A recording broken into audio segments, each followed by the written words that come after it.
Thank you, Madam Speaker. Madam Speaker, I rise to thank His Excellency the President for his most gracious speech on September the 4th, formally opening the 2017 session of the Parliament. Madam Speaker, I thoroughly endorse what His Excellency set out for this Parliament, and I stand ready to answer his challenge to remain committed to the policies and principles that shape the future direction of this great nation, and above all, to uphold the rights and ideals written into our Constitution. My government has never faltered in living up to the challenge. Our commitment to the truth has been unwavering. We've always sought to do what was right and never what was only easy. We have always sought to make life better for every Fijian, and we've never strayed from that mission. We've never let any of the differences that make up our society dictate our priorities. We've never allowed ethnicity, we've never allowed provincialism, or socio-economic status or religion to exclude any Fijian from the progress we've made. And, Madam Speaker, we never will. I share the pride that His Excellency expressed for our Constitution.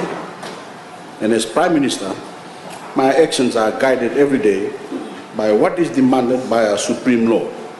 And every member of this chamber must always strive to live up to the noble ideals enshrined in that sacred document. Just last week, Madam Speaker, we held our Constitution Day national celebrations in Lutoka. And I'd like to extend a very gracious vinakavavalevu to everyone who came to celebrate our Constitution. In particular, our school students and young Fijians. Madam Speaker, in his speech, His Excellency laid out our legislative agenda for this parliamentary session. The new laws we will introduce and the existing laws we will review. That agenda, Madam Speaker, encompasses every facet of the Fijian economy and will advance us along the path of unrelenting progress my government has charted for Fiji over the past decade. Every action we have taken and every action we plan to take, every policy, reform program, and dollar of expenditure, all working towards our singular goal of building a better Fiji and a better future for every Fijian. In the year ahead, we will bring more opportunity into the lives of our people. We will grow every Fijian's role in our development, and as we are projected to record our 9th consecutive year of economic growth, that agenda will ensure that prosperity reaches every corner of our islands. But for all that to happen, we need to be able to build up our nation on a secure foundation, confident that the progress we make is protected. That is why I feel compelled to, once again, explain the overriding importance of our mission in Bonn, Germany this November as we prepare to lead the global negotiations on climate change as President of COP23. I have spoken before this Parliament on many occasions on the critical importance of this responsibility. The community of nations is entrusted to Fiji as we prepare to serve as COP23 President. I've explained in great detail the nature of the threat facing our planet and how we, in the Pacific, share an extreme vulnerability to the impacts of climate change. I've urged that we give this issue, an issue that strikes at the heart of the security of our people, our full attention and the highest priority. Because make no mistake, the fight we have ahead of us is a fight for our lives, for the very survival of every Fijian, every Pacific Islander, and ultimately every global citizen. Madam Speaker, that has been made brutally clear these past few weeks as Hurricane Harvey dumped massive amounts of rain on the state of Texas in the United States, causing widespread flooding and billions of dollars in damage. And now, as Category 5 Hurricane Irma is ravaging many of our fellow small island states in the Caribbean and devastating in the southeast of the United States, Madam Speaker, I ask that we remember our Fijian students who are studying medicine in Cuba, and please keep them in our prayers as well. I feel deeply for the people in the paths of these cyclones. I've watched those events unfold with great empathy, along with every Fijian, because due to the vast devastation of Cyclone Winston last year, we Fijians know better than most that the trauma and heartbreak the changing climate can cause can be brought anywhere in the world at any time. Madam Speaker, that is why I've said on many occasions that I've taken up this COP presidency for every person on earth. I have taken up this responsibility because no corner of the planet will be spared the fury of climate change. And climate vulnerable people the world over are crying out for help, our help. I have taken up this presidency because we are approaching a crossroads that will determine the destiny of this planet.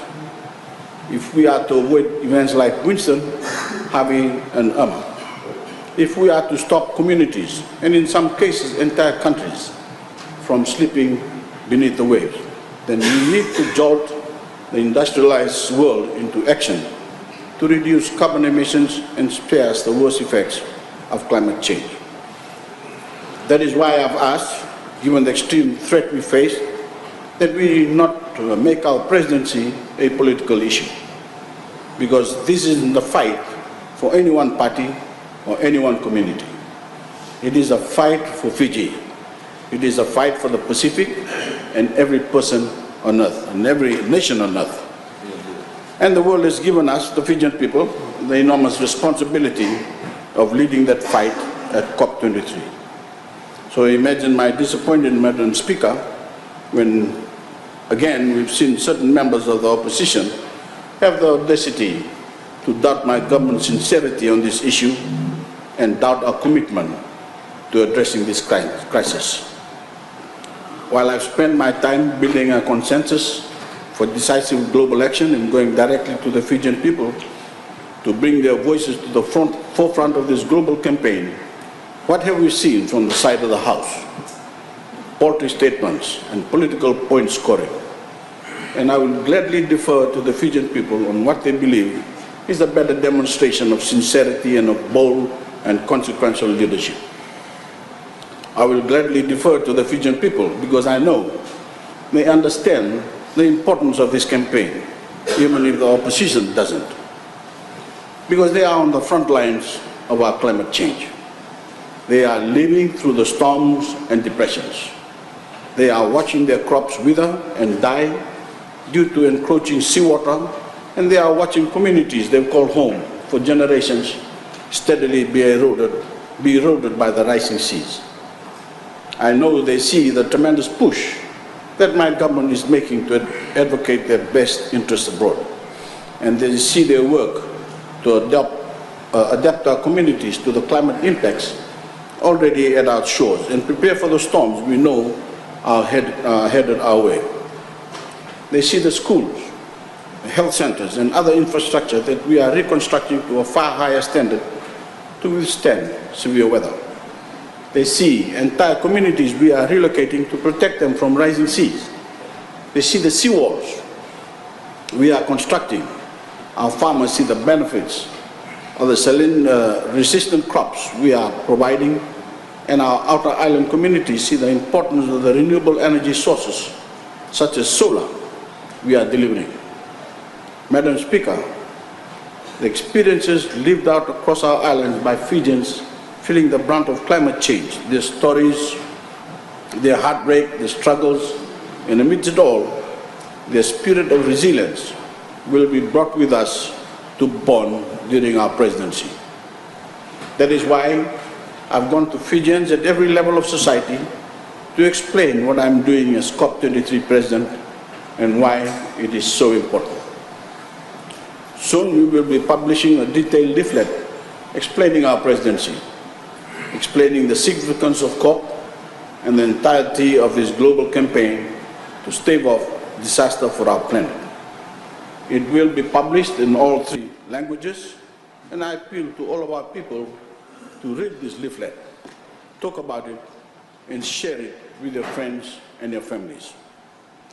Later this month, we will also be holding a weekend of prayer for our presidency through our churches, our mosques, and our temples. And I hope to see as many of our people in attendance as possible. It will be our chance to come together as a nation to pray for Fiji and pray that we bring this issue the attention it deserves. We need the comfort and conviction of the Almighty in this endeavor, because we have an enormous obligation to fulfill to ourselves, our neighbors, and every vulnerable nation in the world, and we cannot afford to fail. I've said many times, Madam Speaker, this presidency isn't Fiji's alone. This is the mission we share with every nation in the world, especially with our fellow small island state. And when we go to Bonn, we go with the support to give our collective voice the greatest possible impact. If we do this well, not only we spare our planet, we will take Fiji to an entirely new level of global trust and recognition. We will have shown courageous leadership at a time history will never forget. And as the first small island nation to ever hold this presidency, we will pave the ways for others to be granted the same responsibility in the years to come. So, Madam Speaker, we will not be deterred in our leadership on this critical campaign. We will not be deterred abroad as we rally the international community to our cause. And we will not be deterred at home as we carry out the vital work that every Fijian knows must be done to secure our future. In that aim, tomorrow, I will be traveling to Montreal, Canada, to attend a ministerial dialogue on climate action and meet with the Canadian leadership to rally support for our agenda at COP23. Then I will go on to the United Nations General Assembly in New York City, where I will attend the UN Climate Week and meet some of the world's most influential leaders of business, states, and cities to discuss opportunities in clean economic growth and attend a leaders' dialogue on climate action. In my capacity as COP23 President, I will be seeking to grow the grand coalition that we will lead to Bonn in November to seek full implementation of the Paris Agreement. Madam Speaker, I must make clear that this work is not on behalf of any one community, any one religion, or any one ethnic group. It is for every man, woman, and child who calls our Fiji home. And the same can be said of every piece of the legislative agenda His Excellency outlined when opening this session. Madam Speaker, what we've achieved for Fiji in the past term of Parliament through the Fiji First government and prior to that under my government, under the Bainimarama government, has made our country stronger and a better place to call home. It's given every Fijian a greater chance at realizing their full potential.